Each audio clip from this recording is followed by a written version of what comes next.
The couple of speakers that are going to come up have already been announced to you, but two of them have not. So our panel will include yaTande Whitney Hunter, who just gave the presentation, and the amazing Katrina Hazzard-Donald. I'll announce the next two people who are going to participate in a Q&A, and there'll be ample time, or at least 45 minutes of time, to ask your questions. And we're going to try to use this as a kind of open space where we can embrace the true idea of a symposium, where we can create knowledge and let that knowledge emerge through conversation. Eric Crawford. Eric Crawford holds a PhD in musicology from the Catholic University of America. His research focuses on the rich tradition of Gullah music, specifically the retentions and alterations occurring since the antebellum period.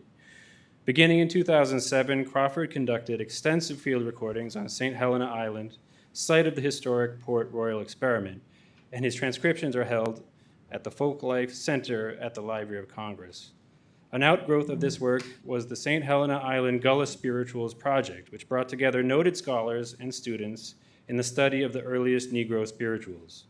In 2013, Athenaeum Press at Coastal Carolina University published his field interviews in a CD and an accompanying booklet entitled Gullah, The Voice of an Island.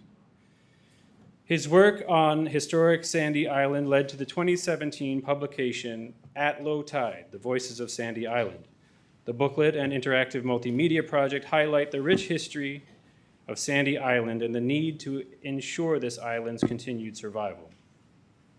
In 2018, Crawford spearheaded the grant-funded Gullah Geechee Digital Project, which digitized more than 6,900 historic records from South Carolina plantation journals, musical transcriptions, and contemporary oral histories. In 2021, he appeared in Henry Louis Gates' miniseries, The Black Church, This Is Our Story, This Is Our Song, and was music consultant for the Amazon miniseries, The Underground Railroad. His books include Gullah Spirituals, The Sound of Freedom and Protest in the South Carolina Sea Islands, University of South Carolina Press, 2021, and Gullah Culture in America, Blair Publishing, 2013. Let's clap for her. And Katrina and yaTande could come up whenever they feel they would like to. I'll do a very short introduction to the next person because he is so special. The McIntosh County Shouters are the principal exponents and one of the last active practitioners of the ring shout, one of the oldest African-American performance traditions surviving in America. Rooted in the Gullah Geechee communities of coastal Georgia, where the ring shout endures as a community-rooted sacred practice, the McIntosh County Shouters have carried this tradition to major festivals and concert stages across the eastern seaboard, including the National Black Arts Festival, the National Folk Festival at Wolf Trap, the Kennedy Center, Carnegie Hall, Library of Congress Homegrown Concert Series, the grand opening of the National Museum of African American History and Culture in Washington, D.C., and many more. Brenton Jordan is stickman and songster for the McIntosh County Shouters.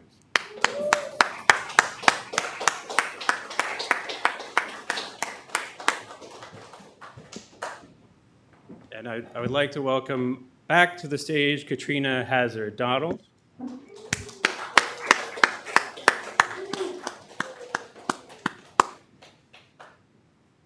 And pausing for dramatic effect, yaTande Whitney Hunter.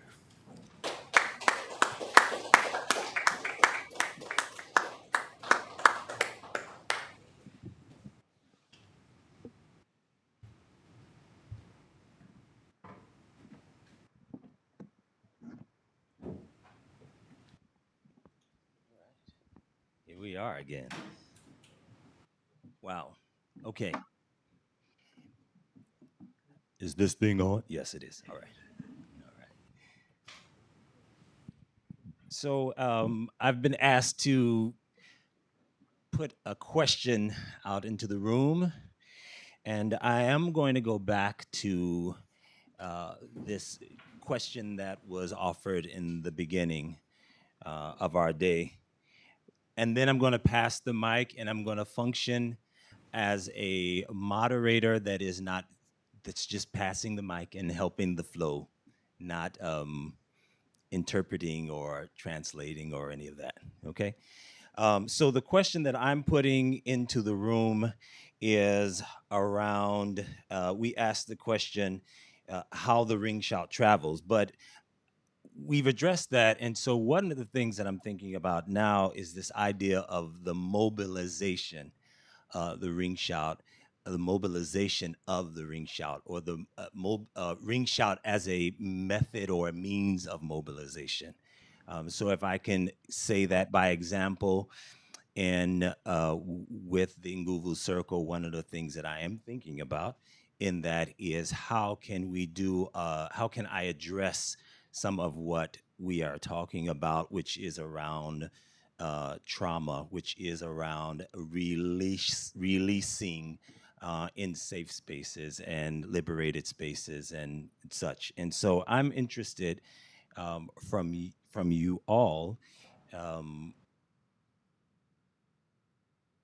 what How has the ring shout been a means or a method of mobilization for you in the way that you engage with it as a tradition and or practice?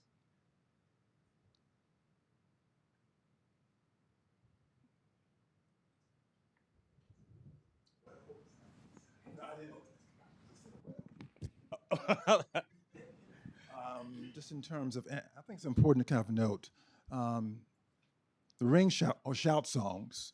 And that's just one area. Yes. I think we understand there are rowing songs, there's a work songs, there are songs for Easter, for communion. And so it's one area that is within this place, typically on St. Helens Island, called the Praise House. So given its context, that's where it was born for those. And so in that space, it gave much autonomy to the enslaved to not just simply do it. And by the way, it does cross the border between being secular and being sacred. They would do this all night long. And so, it was after, according to this quote that I'll cite soon, after the better persons, after the Christians left, then they would do this shout. So this division, that's why probably in terms of Aretha Franklin, she was doing probably praying first, then go into this line hymn, and then she was free to kind of border that line between being secular and sacred. Um, as he stated, the ring shout traditionally was done after church service. So it was never although the ring shout is associated with Christian devotion, it was always something separate, and that was always clearly understood. In my own research, I would like to say that the ring shout would be where African religion took place within the US, within the ideas of hoodoo, because hoodoo was once a religious practice as opposed to it just being the magical, mystical, hocus pocus part that we know today. So the ring shout would take place after church service. And then it was all, like he said, it was also something that borderlined secular because it was party time, it was fun time.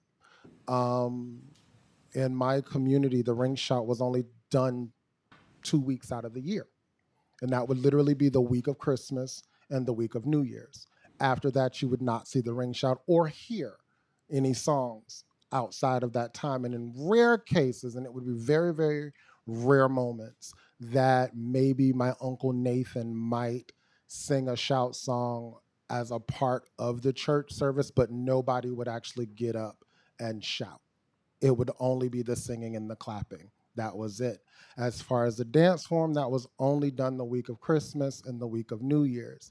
I always say I came up during the wrong time, because by the time I came along, it was only done on New Year's Eve, and that was it, traditionally. But by then, the group had already been performing for 6 years by the time I came along. So I always say my upbringing was a little different than most kids in my community, because My great grandmother was one of the founding members. My grandmother had joined the group in '83, from what she said. And then anytime that there was ever a performance, I was there. So when I started learning how to beat the stick at the age of 5, led my first shout song at the age of 9, and started shouting at the age of 6. So for me, it's always been something I've always done, always have seen, and I continue doing it for the same reason that most of my elders did. It was something that they enjoyed doing, to the point to where one of my cousins, Odessa, she would say that during her off time when there were no performances, she would shout in the living room around her living room. She would shout in her living room around the coffee table. And that was her form of exercise, but that was also something that she just enjoyed doing. For me, I would either, my great grandmother, she was my babysitter. So on those rare occasions, she would teach me little hand games and things like that she learned growing up. And then on rare moments, she would pull the broom out the corner and me and my cousins would shout around the potbelly stove in her living room. So those are things that for me, I've always seen. So the shout it's always been a intricate part of my upbringing. And it's one that it wasn't until I actually joined the group and started seeing how much the shout had affected so many people that I truly began to understand what it is that I had. Well, I first encountered a actual South Carolina ring shout in 1968. During the 1960s, the government put a lot of money into urban areas and into certain rural communities and recruited large numbers of people from the Gullah Sea Islands into the historically black colleges. And so a group came from South Carolina to Wilberforce, where I was going to school. And I ended up with a boyfriend named Richard Mitchell, who grew up in Buckhall, Allendale, right outside of Mount Pleasant. That's how small the community is. It's Allendale. Buckhall is inside of Allendale. So it's a tiny, tiny little community, Buckhall community. And I would go home with him for Christmas, and I didn't realize that this shout, this going for shout that Miss Mary was talking about was the exact same thing that was being done in the sanctified church that I was attending in Cleveland, except we had the pews and we couldn't make the circle, but everything else was exactly the same. And so one Wednesday evening, because they were always done on Wednesdays in the middle of the week down there in Allendale, Miss Mary was cooking herself a big pot of rice, and I heard her say, "I don't have time for gopher shout." So I asked Mitch, like, what's a gopher shout? Because I thought she was saying the word gopher, like a gopher shout. And then it dawned on me she's saying, I don't have time to go to the shout ritual. I don't have time to go for shout. I got to cook my rice. So she said she couldn't go to the shout. She didn't have time. She had to cook her rice, and then she got enough time. And the praise house is right there, as far as I am, not from those bushes right there. That's how close the praise house was to her back door. And so she go right there, and people, no pews in the floor, a big empty praise house, and they got busy singing songs that I was familiar with. I've even seen people do this in Spanish at a Pentecostal, black Pentecostal church full of Puerto Ricans, Dominicans, and Cubans, doing the circle, shouting, falling under the Holy Ghost, doing the whole thing, only it's being done in Spanish. And they're singing the Negro spirituals in Spanish. I can sing a number of them in Spanish right now because I learned them going to church with these Puerto Ricans. They're doing the same thing. So that was my first encounter with this shout, having no idea that the exact same thing was being done on the street corners in the storefront churches right in Cleveland, except the pews were stopping the circle. So it was something that was totally familiar to me. I'd seen people fall under the Holy Ghost because I was raised in the church nursery and then the Sunday school. And then when we switched to the Baptist church, I had to go into BTU, for those of you who know what that is, you know, and the whole deal. So I was literally a church girl, believe it or not. No makeup, no earrings, none of that stuff, long dresses, the whole deal. And people were falling under the Holy Ghost, the Spirit, which of course was the shout without the ring because the pews had broken it up. So it was something I was totally familiar with, not realizing that later on when I'm reading about this academic thing called the ring shout and not being able to figure out what it was, I already knew what it was. But it had somehow been made strange to me as I read about this thing called the ring shout. Boy, I sure wish I could see that. Because it was just so estranged. That's kind of, and today when I go to church, I don't want to go to church if they're not getting down. I want to hear the tambourine. I want to see some Holy Ghost. I want to go to church. You know, if I just want to kind of sit around and hum to myself, I can do that. But I want to throw down. I want to party for God when I go to church. I want to really make the joyful noise. And people say, how can you do that? You know, you worship this strange foreign God. You got them beads around your neck. It's all the same to me. God is God. You know, our confusion, it's not his confusion or her confusion, it's confusion. We're the ones confused. So it's all the same to me. Really. So that's kind of been my encounter with it. And when I go home, I'm looking for a good church where they're really throwing down in Philadelphia. There's a big one, a big holiness church in Cleveland, and the guy gets up and does these intellectual lectures and talks about the tradition of the German language, and then they throw down after that and get busy. So you get the best of both. Anyway, that's all I have to say for now. Yes, I haven't found that. I was wondering about that myself in Philly. If there's one in New York. Does anybody know?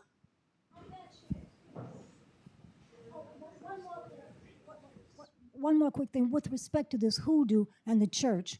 I was talking with a young woman last night who was saying she wanted to set up hoodoo classes and just all kinds of interesting things. But she didn't know how to find real root workers. And I said, well, you know, I had a terrible time trying to find the real root workers. Well, the real root workers sit down because everybody else is standing up. So how do I find the real ones as opposed to these people that you find on luckymojo.com and, you know, that kind of stuff?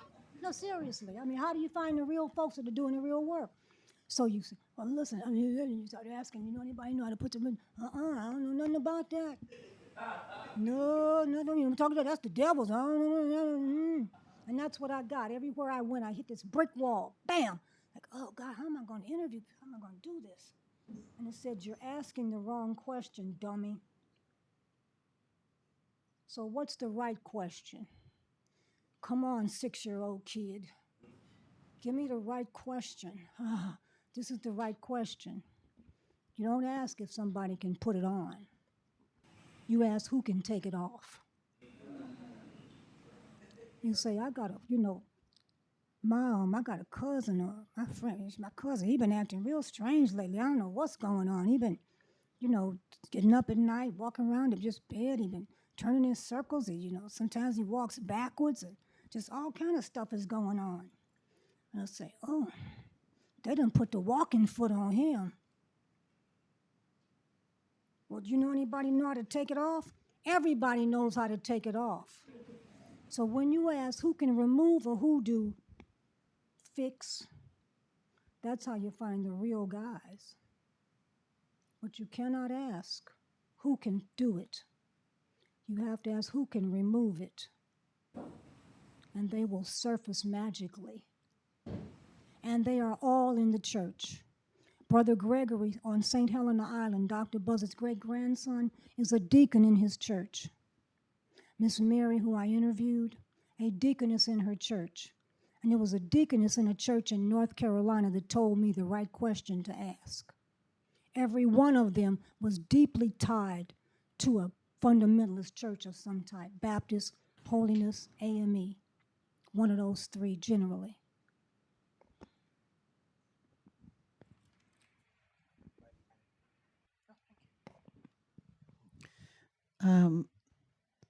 I guess, what are people not asking that we should be asking, particularly in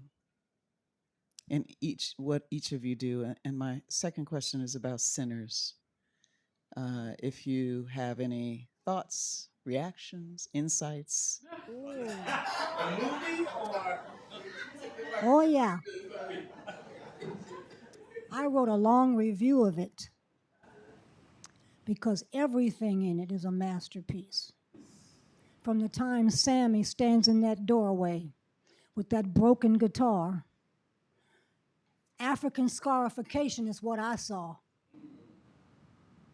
I saw African scarification, tribal marks. I didn't see the hand of a vampire. I saw them 3 Igbo marks on the face. The Igbos put them right there on the cheeks. That's what I saw. I saw them standing in the doorway with Eshni-Legba, the principle of uncertainty, not the trickster. The principle of uncertainty, who stands in the doorway with the broken neck of that guitar in his hand, having come from the crossroads. The fact that he's a twin, the Ibeji, that sacred duality of man struggling against himself. You got hoodoo struggling with tradition, with quote, religion. You got urban struggling with rural. You got black struggling against white. You got all kinds of symbolism in there, from the colors of the clothing, from the time that little Mary goes out to talk to the vampires. When you see her approaching those vampires and you look into the distance, there are 3 crosses. Gethsemane Hill, the crucifixion is overlooking them. There's so much in that film, it's unbelievable. I've got the review with me. I can give anybody a copy that wants one. Not only the colors, but the location, the fact that it occurs on Saturday night. And we know Saturday night belongs to the devil. It happens on Saturday night, it happens in a 124-hour period. The fact that they are vampires and not some other, they're not haints. So the root woman couldn't deal with them adequately because she hadn't had that experience. Had they been haints, she'd have known what to do. They were vampires. The fact that they're Irish is an important statement because that old vampire, remember, as he is dunking him into the water, his baptism scene, water immersion, and he pulls him up, he dunks him 3 times. There's that sacred number again. Bam, he pulls him up out of the water again, plunges him back in a 3rd time, and then he says what? The men that stole my father's land taught me those words. He's going back to the 11th century when Christianity comes into Europe and kills all the women healers, labels them witches, murders them all, and replaces traditional nature worship with what we now call Christianity. There's a lot going on in that film, from the way that people are dressing, everything in that film. Of course, a hoodoo woman in 1934 would not have said Ashe. So I asked Yvonne Chereau, who was the consultant, and why did they have her say Ashe? He said she just wanted to take poetic license. Okay, cool. But she would not have said that in 1934. There's not an African American in Mississippi wouldn't have. Or maybe somebody right out of Cuba or Haiti in New Orleans might have done that. It's just unbelievable what's going on in that film. These are spirits reincarnate who can't die. What's the role of death in this thing? It's unbelievable what's going on in this film. The scene that I love the most, Delroy Lindo cuts himself with an Irish beer bottle, replicates Jesus on the cross, stands between his community and death as a living sacrifice. He's Jesus on the cross when he says, they got to go through me. None cometh to the Father but through me. And he stretches his arms out, bleeding from an Irish beer bottle. Think about that. An Irish beer bottle. And the role that they had in history, in our history at that time. The banjo, now presented as an instrument on which you play Irish folk music. And of course, we know that it's an African instrument. But why is it presented as something in which Irish folk music is played? And it is. I went to a folk concert International House in Philly years ago, and the guy pulls out a banjo and begins to do these Irish songs on him. Oh, wow, how did that happen? Same way tap dancing happens. There's a lot going on in that film, and it's just, I lived in the Mississippi Delta and worked for Delta Ministry in 1968 and 69. Andrew Young trained me when I worked for Delta Ministry. And the Chinese in the Mississippi Delta, highly accurate. Highly accurate. I couldn't believe there were that many Chinese in the Mississippi Delta when I got down there. And they all have these deep, thick Southern accents with a Chinese overlay. It's the most interesting thing to hear. Say, wow, had no ideas. And they've been there 3, 4, 5, 6 generations, some of them. Brought in to help build the railroads and to help build a levee with African slaves. So that film is I don't understand why it didn't get every award. Just have a show for it, because it was so potent and so full of imagery and messaging, and it was overwhelming. There was so much in it. I talked to Jake Blunt, who was the music consultant for that film, and he said, Eric, you will like this one. We've had bad experiences on other films. And one of the challenges with doing those kinds of period pieces is you want to hear the Hammond organ, which didn't even exist then. You know, they're singing in a different kind of current language. But yes, there are great symbolic things there, and even the banjo would have been different. And so on one extent, yes, it's a great story. But as a musicologist, you have to say, my gosh, couldn't you have found someone to do it, period, please, you know? But, you know, again, the audience won't really care. But hopefully those who are watching are like, we could do better than that, you know, sometimes. There's only one thing I would have had to that scene before the ceiling exploded. I would have had a James Brown reference, which was missing, and I would have had someone in a choir robe catching the Holy Ghost. So the only two things I would have added to that scene. For me, I kind of had a problem because so many people, and because of artistic direction, and call me a traditionalist, but so many people think that just because Black people are going around in a circle counterclockwise makes a ring shout, and it does not. I love the reverence for the ring shout and the reference of the ring shout. But as a traditionalist, knowing the history, the struggle, the teasing, the criticizing, the ridicule, the prejudice that my family had to endure just to keep this tradition alive, I was clawing at the palm of my hand when I heard people say, oh, they were doing a ring shout. No, they were not. Even with Beloved, people have gone back, oh, they were doing it. No, they were not. Just because you see Black people going around in a circle and doing that particular rhythm does not make a ring shout. There are specific rules, protocols for a ring shout. There are reasons why we do what we do the way that we do it that makes it a ring shout.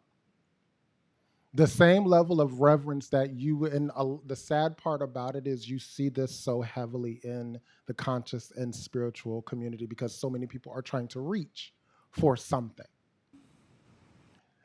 The same level of reverence that we would give African spiritual traditions, we need to begin and start giving the ring shout. And I will say that again for the people in the back. The same level of reverence that we give African spirituality, we need to begin giving the ring shout. Because there are specific rules and protocols for a ring shout. Yes, it's beautiful to see the artistic or people's artistic interpretations because they watched a YouTube video. But until you come and sit in Briar Patch, come to Mount Calvary Missionary Baptist Church on New Year's Eve, that's when you'll experience a true ring shout and truly begin to understand what a ring shout is and why we do what we do. It's nice. For me, it's beautiful to see the musical theory being applied to ring shout. It's nice. But it can't, in many ways, it does a disjustice because a lot of the rules that are applied to music through musicology can't be applied. Because the way that we sing shout songs, our voices rise, fall, and crack for a reason. There are certain ways that I will sing John. In fact, the opening line for Setting John on the Island, Eli, Lord, that is not common. You would not hear that melodically done. That's done for a reason.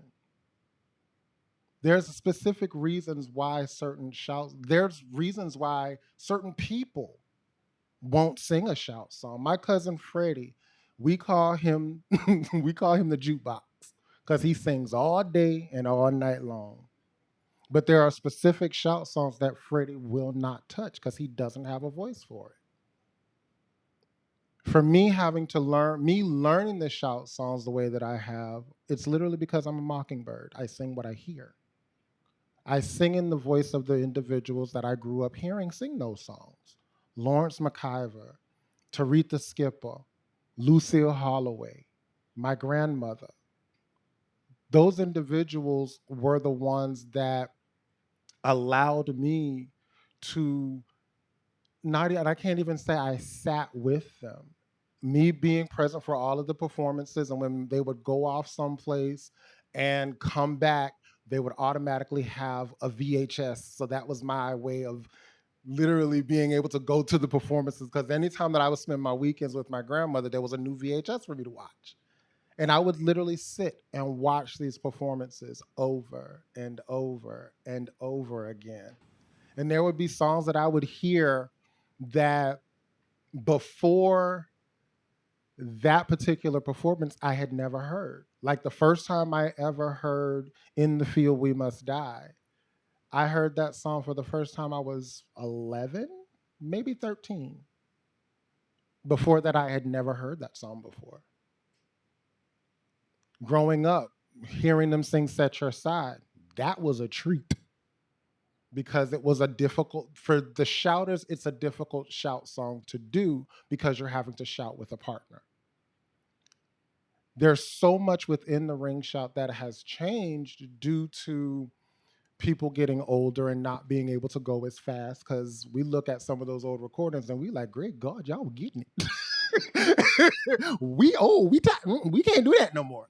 But there's a lot that we have kept and maintained and continued.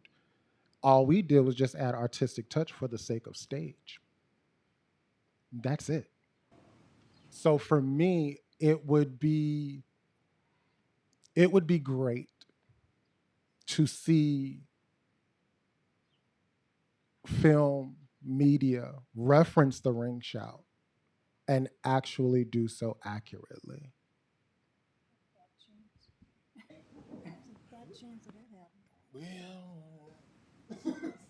With respect to those ring shouts that are being done in Arwindale, about 6 years ago, I was down there for Mitch's funeral, and I asked his sister Yvonne, I said, are people still, going for shout like they used to do when I'd come down here years ago? And she said that the older churches are still doing it, but they only do it on New Year's Eve, Christmas Eve. Mother's Day is a big one, she said. They do it on Mother's Day. Still down in Arwindale, right there on highways. There's a 17, I think it is. Runs right straight through Arwindale, runs right past the church. And there's a praise house right behind the church. And they're still doing it. But she said it's only now the older churches that do it. The younger churches don't do it anymore. And the older ones have limited it to several important holidays during the year. And Mother's Day and the other two was a real big one, especially Mother's Day, she said. So they're still actively doing them down there. regular older churches are.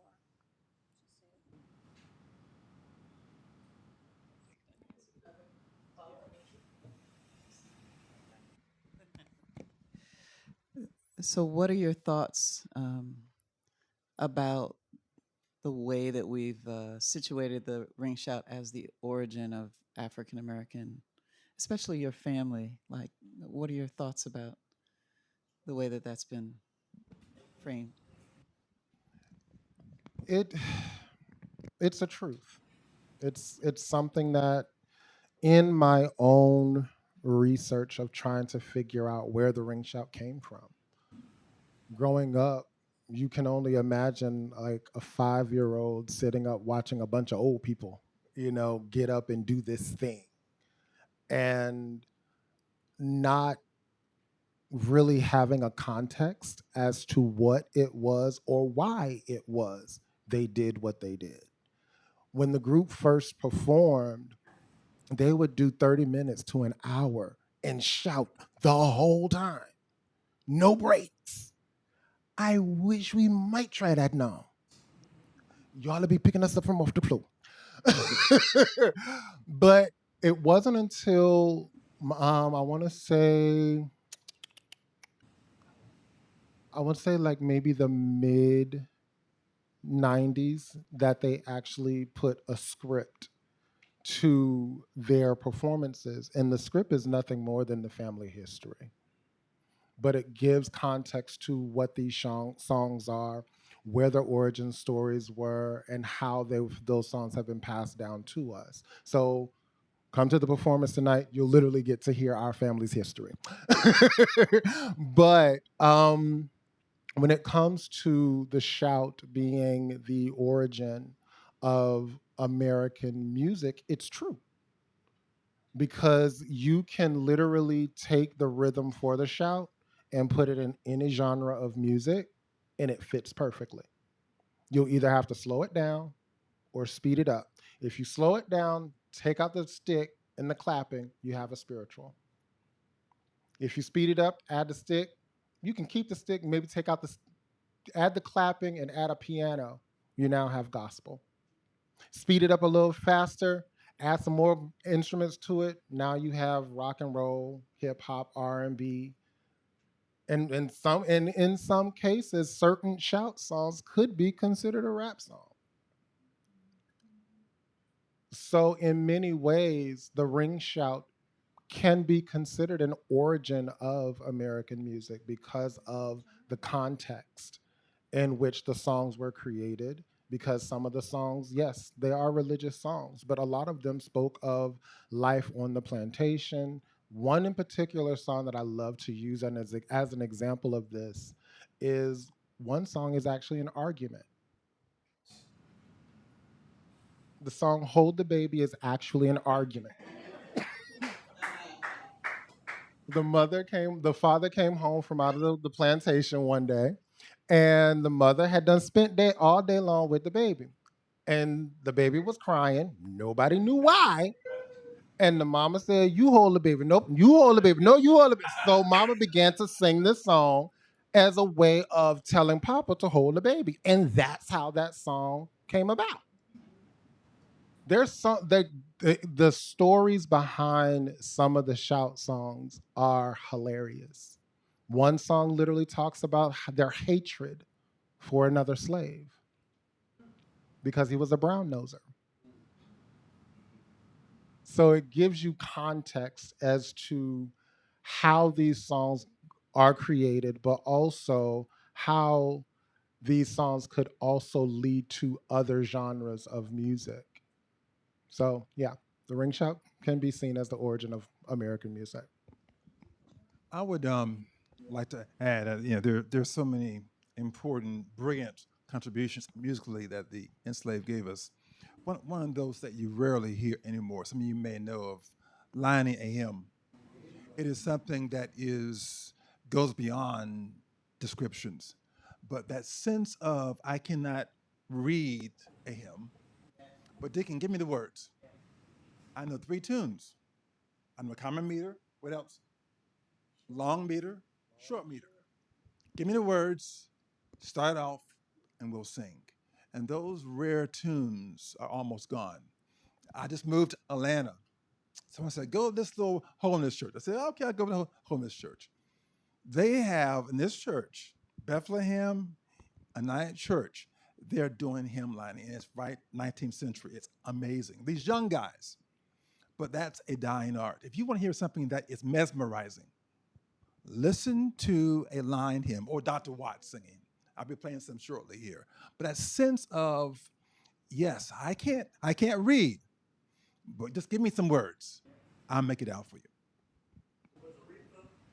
Yes. Say it again. She was, yes, indeed. And I will say it, but I shouldn't say it, but Obama found his blackness. He was the Amazing Grace. It wasn't the Amazing Grace that we know. And so the person, Charles, who was playing the organ, I said, Charles, you started playing the organ. I said, yeah, he was going there. I went there too. So that goes back, way, way back to how we began. So I just need to know, or maybe your understanding of it, the traditional ring shout, how they use it for the healing and passing on information, you know, because I'm sure they used it for a way of escaping, a way of being free or finding themselves in different places at a certain time.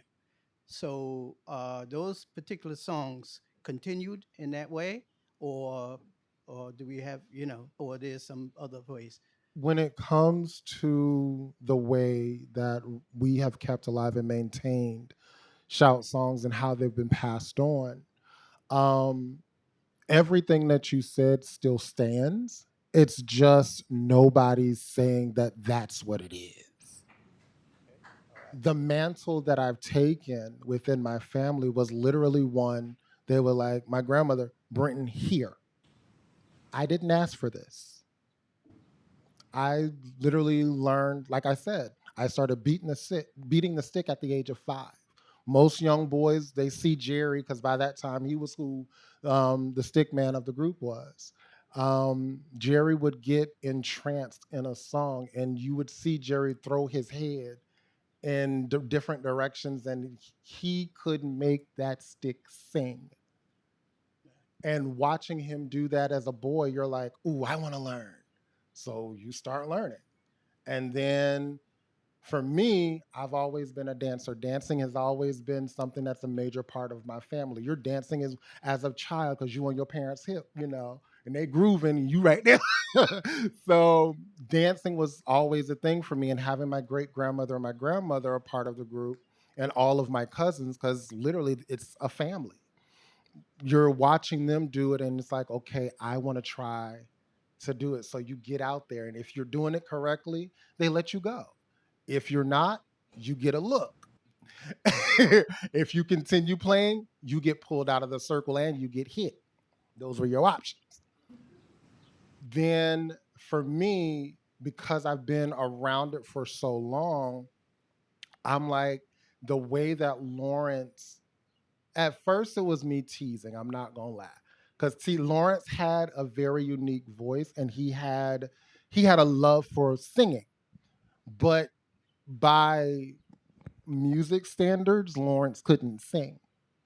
But he could bring a shout song to life in a way that nobody could. And so I just wanted to mimic Lawrence's voice, because the way that he applied his approach to each shout song was what he learned from his mother and his aunts, who were the 7 sisters who passed on the ring shout to us. And the founding members of the McIntosh County Shouters were the children of those 7 sisters. And so he learning those songs, and his approach to them, you could hear you could see the story come to life, but you could also recognize what he was doing if you paid attention. There's one song, Legend So Sweet, that's a story about a mother who gathered her children to sing a song for her birthday. Come to find out, I later on found out the mother in that song was one of my aunts. And she had a speech impediment, and she couldn't say the word sweet, and she would say feet. And so she wanted, this was a song that she had learned, and she wanted the family to sing it for her birthday. But they kept correcting her, saying, "No, mama, it's sweet." And she, y'all know what I mean. Go on ahead and sing the song. And there's this long, and they began to create this story when they actually started performing the song, where Lawrence would take on the role of this mother. So he would take on this high pitched voice, and he would speak in a heavy, heavy, thick Gullah dialect that you no longer even hear. And he would sing that song, and you would hear this voice of a woman singing Legend So Sweet. So the way that we approach those songs, it's the healing is happening, the transmission is happening, the love is happening. Um, it's just that it's not being said that that's what it is. Those things are being continued, but nobody is actually saying, "Hey, we're doing this for this reason." It's we're doing this because we're keeping alive our family legacy. So you actually kind of just spoke on it at the end. As someone who grew up, I never danced before in my life. I have a deep reverence myself for everyone who just out of the blue, everyone had some story connected to dance, and that was beautiful. But what was even more beautiful was how everyone in the audience, when they were commenting, were speaking on family. So I would ask you, what is, I guess, the importance of family when it comes to just culturally cultural traditions that you practice, and how it brings you together, and keeps those sorts of things alive, and the importance of it. One of the major points, and I think it gets overlooked, in performances of the ring shout, one of the things we perform and do what we do not because we're wanting people to mimic or copy what it is that we do. It's that we're wanting you to look within your own family to find traditions that your family may have done and no longer do, in order to bring those things forward, because in carrying on those traditions, you continue to keep the memory of your ancestors alive. The reason that we do the ring shout is so that we can keep alive the memory of those founding members, but and also the members that were once a part of the group that are no longer with us, as well as those ancestors. Because growing up, I would always hear stories of Uncle Esau and Grandma Martha and Grandpa Joseph and Aunt Charlotte, never knowing I hadn't had the chance to meet these people. But through these songs, I'm able to meet these individuals in a way because I'm literally singing the same exact lyrics that they sang. I'm able to connect with them when I do, in those rare moments, I actually get to shout, because I'm more of a dancer. Although I am the stick man of the group, I'm more of a dancer. I've always have been. But in those rare moments I get to shout, I get to bring to life, because I learned how to shout watching my grandmother, my great grandmother, and one of the members, Miss Catherine Campbell, who's no longer performing. She's actually, health wise, she had to stop. But the way that I shout is fashioned of all three of those individuals. Watching each member of the group shout today, every last one of them, they fashion their shout based off of somebody else with their own little unique twist. So you're able, by doing and carrying on your own family traditions, if it's nothing more than paying attention to, because there may be some things that you might overlook. Because a lot of people, within our family, there's some people who actually overlook the fact that they do have this tradition. But it's because they see it every day. They know that it's present. They know that it's there. It's overlooked for them. So you may have to look at, things like food recipes. or, certain conversations that you may have with your father, your grandparents, or things like that. The way that they turned a phrase, or certain unique phrases that they may say that you won't hear anyplace else. It might sound really weird and crazy. Like for me, one of my favorite sayings that my grandmother has is, "I don't give a happy ham sandwich."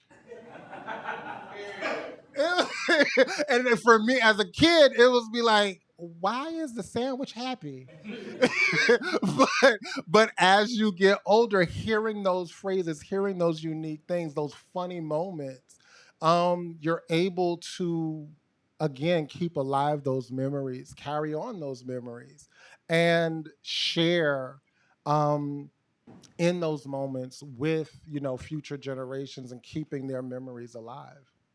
So family is very, very important. Speaking of families and turning little phrases, if I were to say, heist the window, I sweating like Ellen and Jack. It's hot as a coke oven in here. How many people would understand what I just said? Heist the window. It's hot as a coke oven in here. I sweating like Ellen and Jack. Which are phrases that I heard in my family every day. My grandmother would always say when she broke out into a sweat, she was sweating like a Ellen and Jack. Well, a Jack was the guy that drove the spikes into the railroad, and Ellen and Railroad was notorious for working black men to death. And when you saw a guy that was a Jack for the Ellen and Railroad, he was always covered with sweat.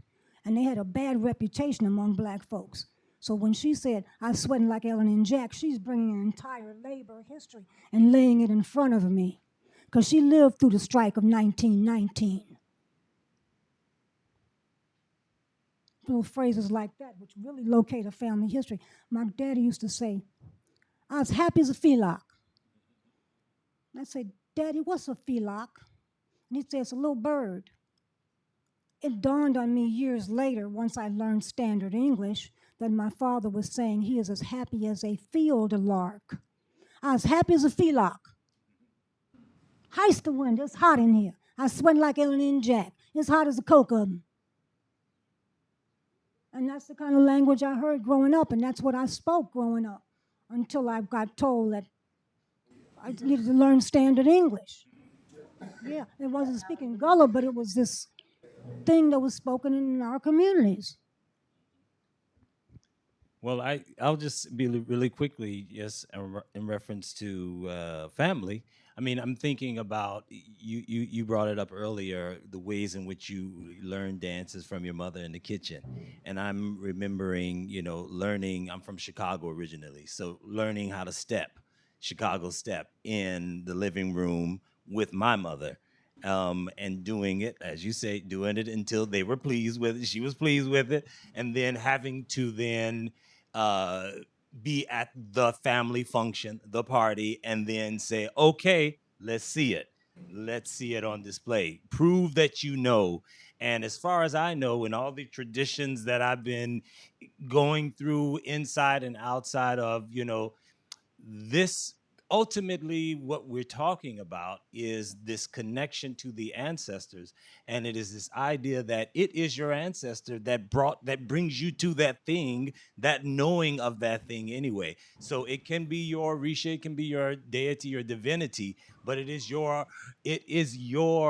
ancestor that is saying, "Boy, go that way, now go that way, now go that way," and then you're going to find the thing that is the elevated thing that is within you already, your Ori, your head, that spirit that you are born with, but you need the guidance in this on this plane to be guided. And so I'm thinking about that in terms of the way that I learn dances through choreographers, and that I learn dances through that artistic lineage as well. That you have the rehearsal, you have that moment of do it again, do it again, do it again, and then it is the performance, and it's like, okay, you're getting close, right? So it's like there's always this aspiration to go deeper, to find out more, to learn more about the thing. So I guess in some way you can say that journey is never over, but you can celebrate in the moments when it crystallizes and manifests for you in that moment, knowing that there's probably more to know or get from that. This is a question from Mr. Jordan. You talked about like people not knowing the stories and the history behind ring shout and all why you do certain things vocally or in your gestures.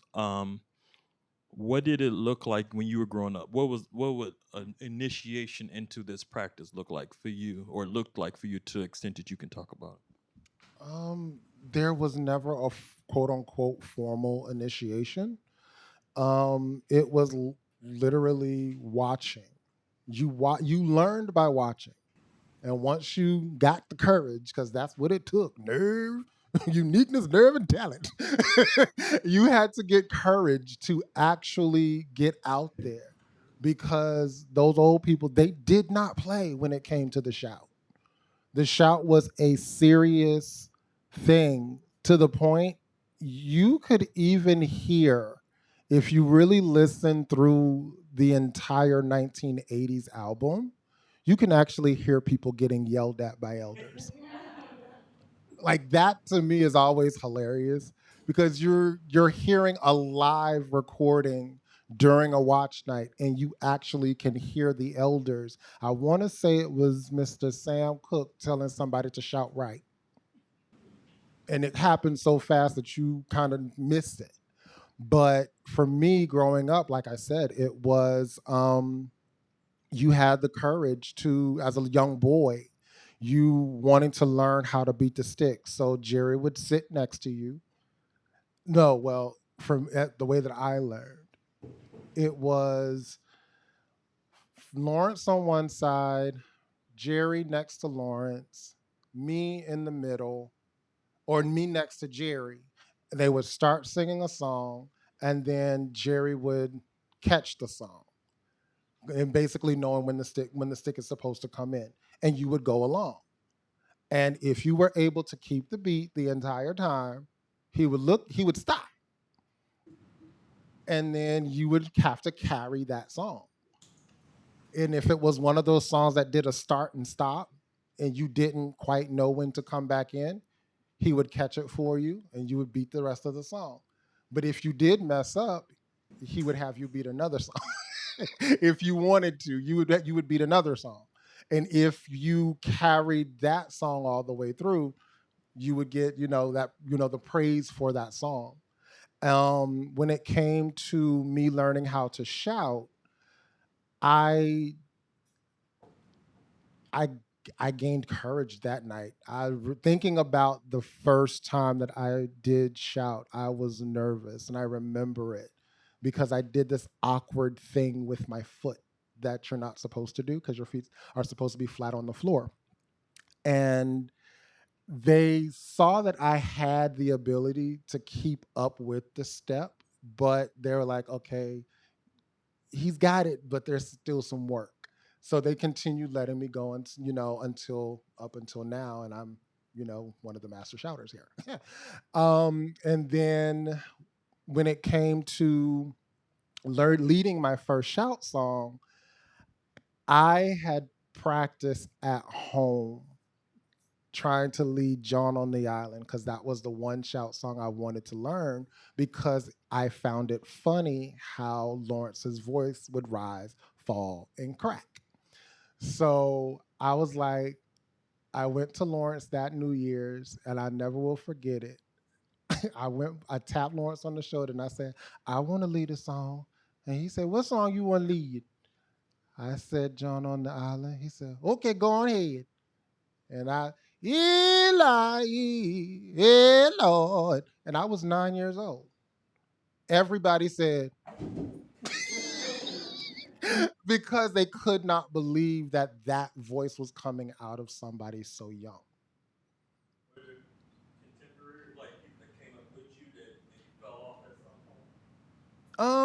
There's, as far as people falling off, you never really fall off, if you will. Life happens, but you always know how to do it. There were cousins who continue, if we were to put them in a shout, they could do it. But as far as them actually maybe knowing all of the songs the way that I do, there's none that actually know the lead for all of the songs. They may know the chorus for them, but they don't know the leads. There's one cousin, my cousin DJ, my cousin Trey. They can beat the stick as good as anybody else. In fact, this past New Year's, I teased my cousin DJ because he beat the stick for the rest. I did about 2 or 3 songs, and then I let DJ beat the rest of the night. And by the end of the night, he had blisters on his hands. I was like, "There's your initiation, right there. Congratulations." Because that's really what it is. Whenever we don't have a performance and we have an hour show, I always have blisters after. So yeah, I'm kind of preparing myself for tonight.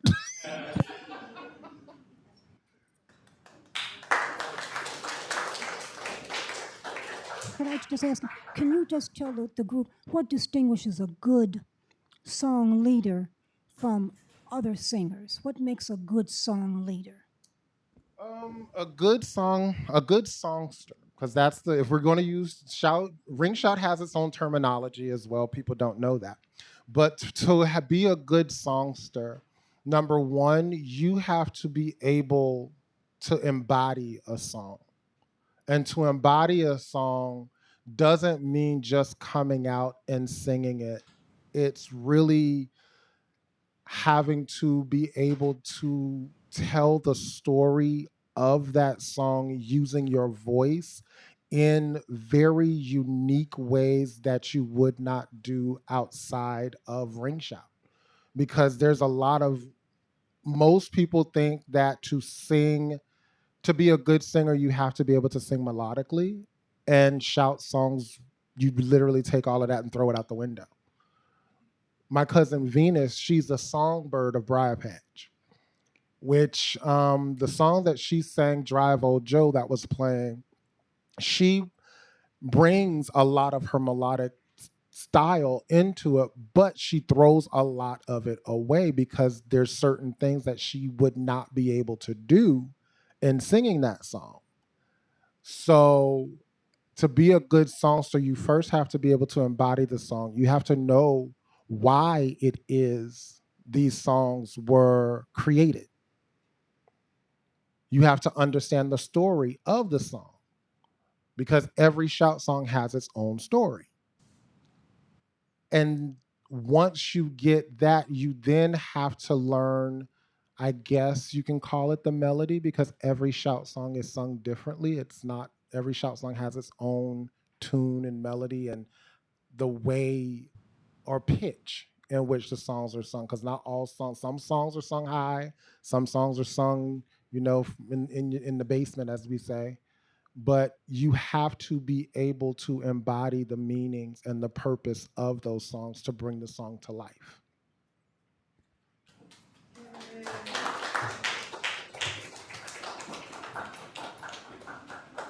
Thank you so much. That was incredible.